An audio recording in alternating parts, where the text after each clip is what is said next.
Welcome to another video. To this video I'm gonna go ahead and get the floor pan on the 71 Challenger welded. Stay tuned.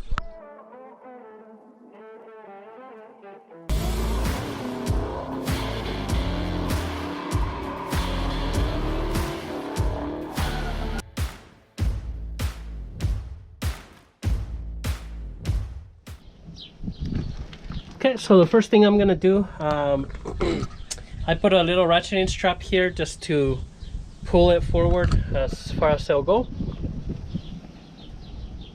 I removed the back pieces here, and I'm gonna go underneath of the car and just mark where the cross member is. That way I can drill some holes for the spot welds.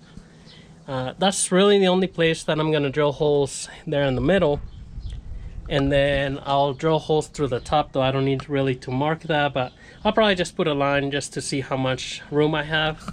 On the sides, I do have, I think, about an inch, half an inch to an inch of room, so that way I can drill some holes here around the edge. I'm not gonna do anything on the front, just like I mentioned before. I'm gonna replace the front, so I'm just gonna screw that, you know, maybe put like 4 screws there, temporary. Once I do that, I'll put it back in here, set it down, and then begin the welding process. Once this front piece is welded, then I'll move on to this back pieces here. But this one's pretty much separate by itself, so this one's get welded to this one, but this one mandates where everything's gonna be. So I'll get started with this, mark that underneath, and then show you drilling the holes. And just underneath here, the floorboard, just using a Sharpie and just tracing the end, you know, the ends of the cross member, so I can flip it around and drill the holes down. I pulled the floor pan out now, and you can kind of see the Sharpie there, but I just marked kind of where I want to drill holes. And that's more than factory it had, but I figure that they'll be pretty good. So I'm just gonna drill all these holes that I marked, and then I'm gonna one last time get my grinder and come in here and just give it another kind of sanding all throughout on everything. That way, you know, I get as clean of a surface as I can. I did get some rust converter for the inside of the frame and all that. I am gonna spray that, but I did order from Eastwood the can that you can actually stick the thing in the hole, and then it, you know, you spray it in there. So just that way I can get it all inside here, because if I spray it now with the heat, it'll probably burn off. Plus that hasn't come in yet, so I'll go ahead and just I'll probably get my air nozzle too and blow a lot of this dust that I couldn't get with the vacuum. But anyways, that's pretty much it. This piece here, I might look into it after when I'm doing the firewall there, and this one doesn't look as bad. That one looks a little bit worse, but I can cut it out and then just kind of make like a square with metal. I did buy some metal from the metal store today, and so I'll probably just do that. They also sell kits that you kind of make that stronger, and the metal I bought is a little bit thicker than this, so I could probably just cut it, make it squared really strong, and make it a little bit stronger. And same back here, they sell kits for the frame on the back, so I may do that. But I'm gonna go ahead and drill those holes, clean this up a little bit more, and then start welding it. Okay, so went ahead and cut all the holes on the floor pan here. I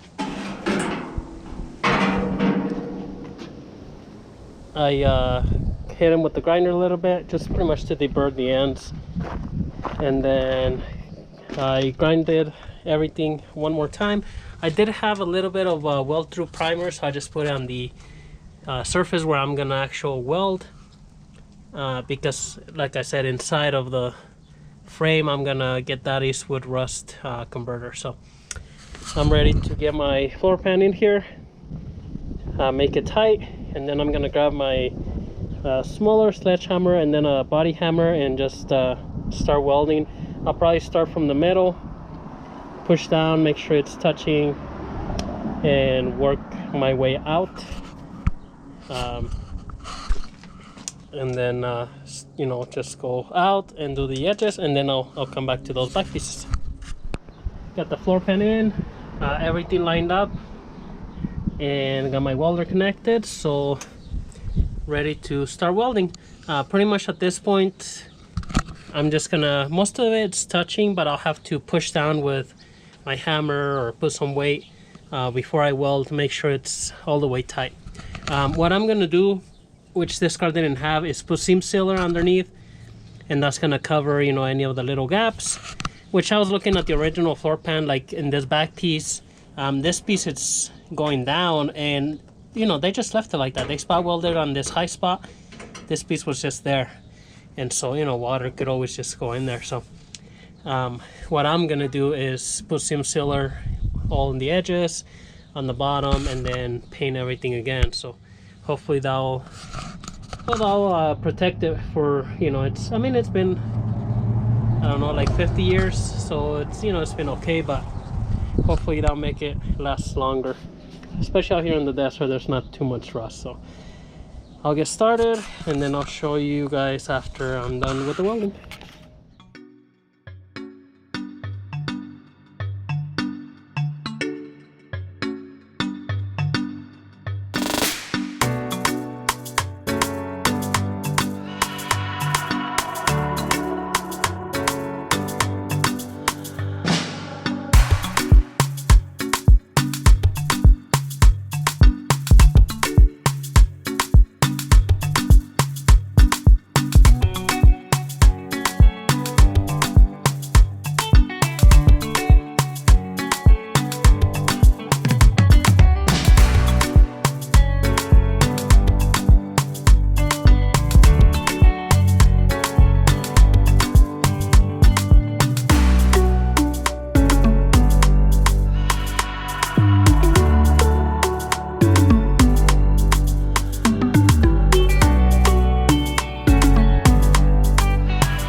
All right, the floor is all welded up.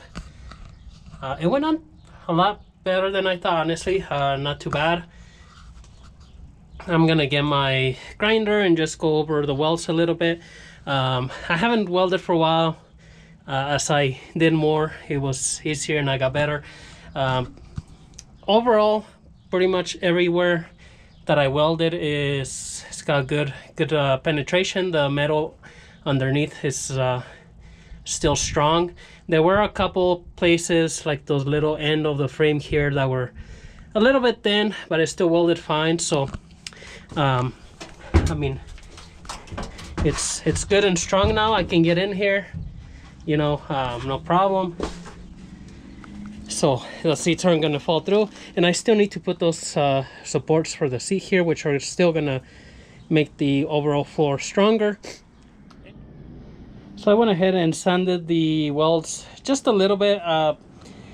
Normally you would want to sand these flush all the way down. I mean, they're not too bad, but I am gonna put sound deadening material on here like I did on the Mustang. So, you know, I'm not gonna spend an hour sanding all these welds. They're pretty flat as they are. I am gonna get a little brush and clean off the welding splatter kind of, and I'm gonna hit these with some paint, that way there's no rust or anything like that. But afterwards I'm gonna put some of that sound deadening matte, or what I did on the 67 is I put like kind of like bed liner material on there, and then I put the sound deadening regardless. So like I said, there's really no use to welding these flat. If you are doing a concourse correct restoration, I mean, you know, you can spend as much time as you want. At the end of the day, really, I mean, unless someone takes the carpet out, you know, if you look at the car from underneath, you just see the welds, and really you don't see the welds. But right now you can tell where I welded it. If we look under here, you know, we see like on the frame and stuff. But I'm also gonna put seam sealer on everything, which these cars didn't have, and that's gonna cover all the gaps and everything. So, you know, that's just how I'm gonna do it. This is the pieces, this is the metal that I bought for the pieces here under the where the seat goes. You know, these they were just really expensive. If I bought the factory ones, so I think it was gonna be about 150 for 4 pieces. I spent, it was about $60 for, well, this tube, which I already cut all 4 pieces out of it. And I'm gonna do also a subframe connectors from this, which if I buy subframe connectors, I have to pay about $500 to buy them, and I can just use that tubing. So they're gonna go from here pretty much here where this frame is, across to this back piece of the frame. And I'll probably cut it, there's different ones you can see online. I'm probably gonna cut a little bit here on the back, so it goes, you know, this is the lowest level. So I'll probably have to cut it somewhere here on the top part, but I'll still keep 3 sides of that tube. But once it comes here, it's gonna be the full tube welded here to the frame. So and then here I'll probably just go a little bit past it and just weld it all around this area. So again, that's how I'm gonna do it. You know, these pieces here, like I said, I didn't want to spend that much money on them. It's gonna be on here. I'm just gonna weld it. I cut it in an angle, so when I drill the hole here for the seat, you know, I can still get the nut right here. And then I'll spray these, seam seal them around and everything. Okay, so it's all in here. The bottom pieces are welded, and so floorboard is all done. So not too bad. Pretty good turnaround time. I mean, it's just a couple days of work. But anyways, hope you guys enjoyed the video. If you have any questions, comments, leave them below. Subscribe to the channel. On the next video, we're going to be starting on the rear suspension, so stay tuned. We'll see you next time.